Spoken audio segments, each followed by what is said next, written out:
we have some news just coming in. Let's go straight to these details that we have with us at this point in time. Gautam Gambhir, in fact, is briefing his first one as the head coach. Let's take a listen.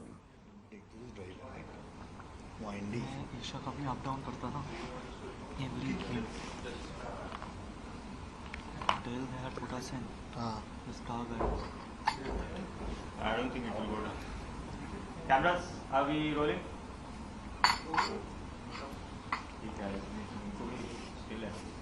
Good to go? All set? All okay? Okay.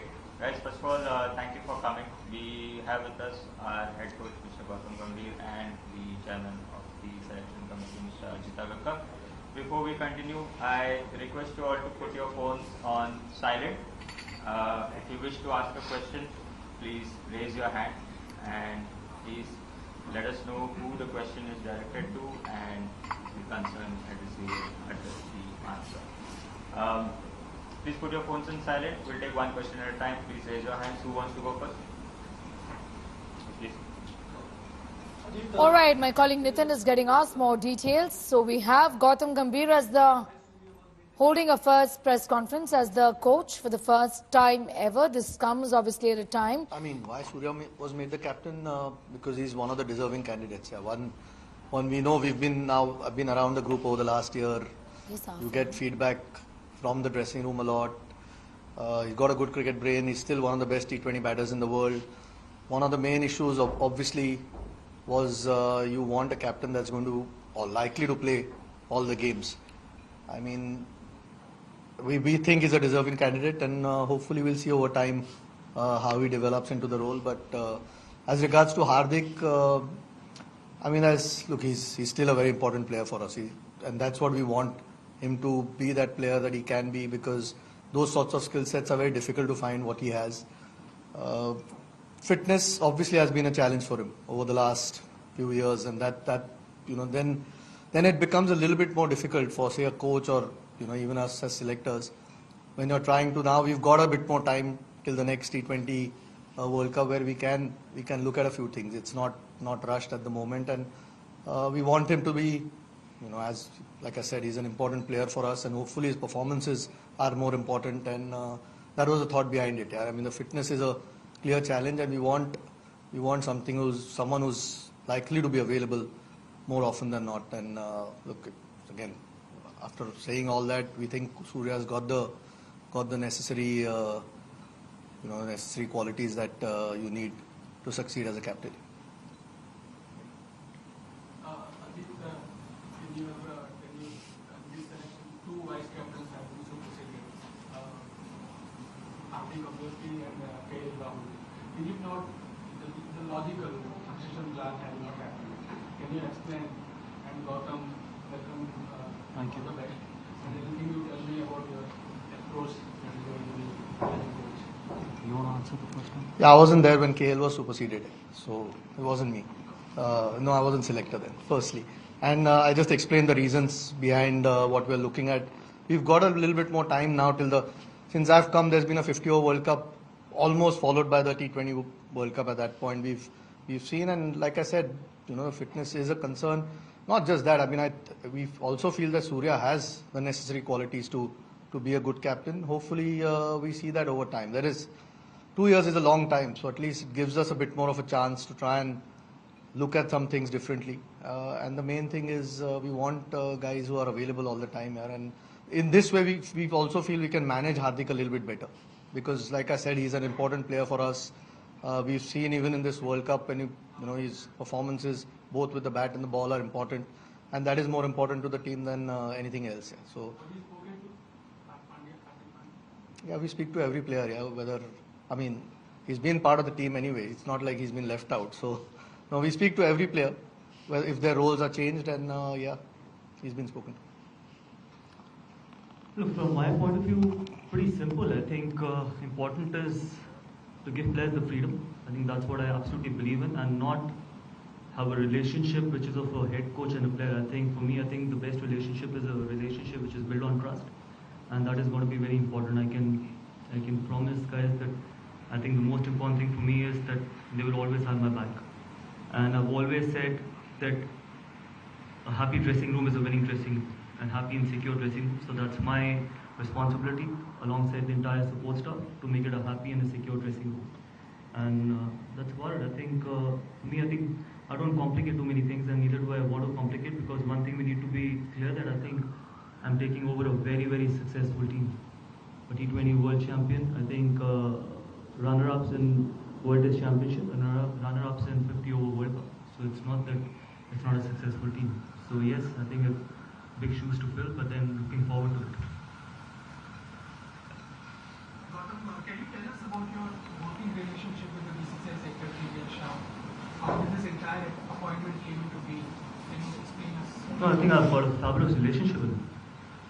Mr. Shah, I think we go a long way back, and all these speculations about different things, maybe on different pages, I think all this, I think we can do a better job from probably clarifying those things rather than putting it in the press, because we go a long way back, and so far I think it's been a great relationship. Hopefully it continues that way, because the betterment of Indian cricket is more important. Gautam Gambhir is not important. I think if all of us have our heart in the right place, and if we all of us think that Indian cricket needs to move forward, for that I think all of us are on the same page. So really enjoyed so far working with him, and hopefully I can continue the same in future as well.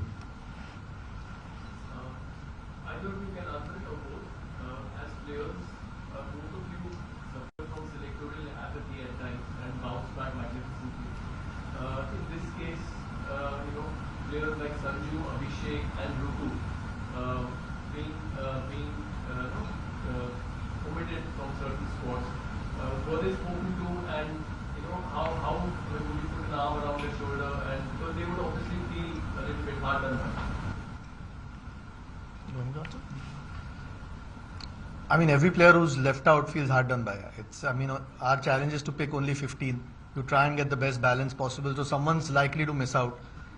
Sometimes they've had some decent performances in recent times, but you've got to see who's picked ahead of them. I mean, are those guys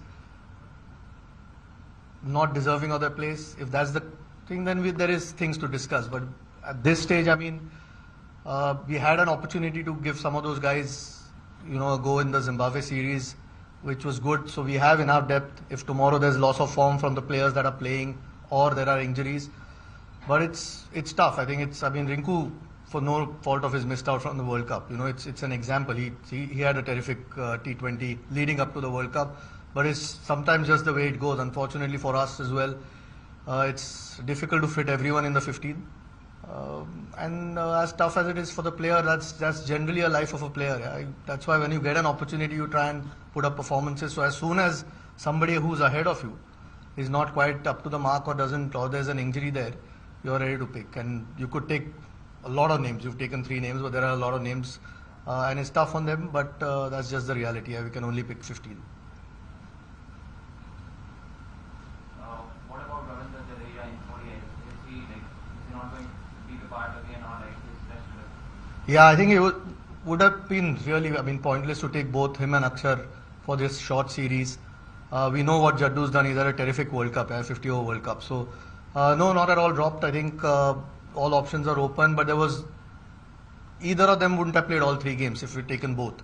That was the thing. There's a big test season coming up where he's likely to feature in a lot of the tests out of that. So, I don't think 3 games would have mattered. I think we probably should have clarified that after the selection, that he's not been dropped. He's still within the scheme of things, and very important as a player. I have a question for each of you. Gautam, you mentioned that you're taking over a successful team. The fact that in the next less than 12 months now, you're going to play 10 important test matches and the Champions Trophy. How do you balance it out while starting the sprint, considering the challenges that are lying? That would have always been a challenge, because when you take over in all the 3 formats, and more importantly, that after the Sri Lanka tour, we got a long break, we got a month break, and then we've got 10 test matches. I think that's not bad, because then you're playing continuously those 10 test matches with big tour of Australia coming up as well. But then again, I think that is what challenge is all about, and more importantly, really excited about it. And hopefully we can do really well in those 10 test matches, and the chairman has already said it that some of the players who did miss out on this tour to Sri Lanka, because there are 10 test matches and someone like Ravindra Jadeja is very important for those 10 test matches. So yes, I think really looking forward to all those 10 test matches. You mentioned the reasons for looking beyond Hardik as T20 captain. You were not around personally when he was handed over the charge, but some of the members were formed. So in that sense, was it a unanimous decision to kind of look at other options, and what signal does it send to a larger picture that you can't really take it as a player? Yeah, I don't think any player takes it for granted anyway. I mean, every time you try and play, your place is on the line, you want to perform. I mean, these discussions don't happen overnight. We sort of discussed them through the last few months, leading up to the World Cup as well. So, I mean, these chats had happened before as well.